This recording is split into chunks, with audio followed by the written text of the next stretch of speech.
हं. हं. नमस्कार, मी अरुण शांताराम चव्हाण, विस्ताराधिकारी ग्रामपंचायत, पंचायत समिती कणकवलीमध्ये मी कार्यरत आहे. कृषी पर्यटन अंतर्गत सावडाव गाव हे पर्यटन अंतर्गत घेतलेलं आहे. त्या संदर्भात रचना संसद ही जी संस्था आहे, या संस्थेमार्फत गेले 3 दिवस गावाची पाहणी चालू आहे.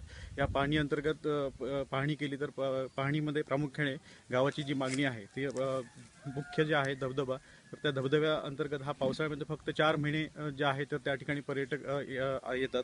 तर मुख्य अशी गावाची किंवा गावकऱ्यांची मागणी किंवा आम्हा सर्वांची अशी आहे की या ठिकाणी जो धबधबा आहे तो बारमाही जर सुरू राहिला तर त्या ठिकाणी जास्तीत जास्त पर्यटक या गावामध्ये आकर्षित होतील आणि त्याच्यावरती जे अवलंबून असेल ते व्यवसाय आपल्याला जास्तीत जास्त या ठिकाणी करतील.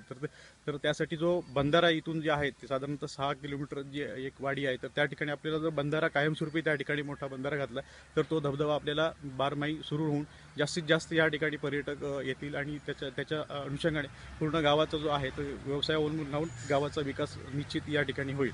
तर मुख्य मागणी ती राहिली तर त्या ठिकाणी आपल्याला डेव्हलपमेंटसाठी फार स्कोप आहे या ठिकाणी, तर त्या दृष्टीने आपण प्रयत्न व्हावे असं मला वाटते या ठिकाणी.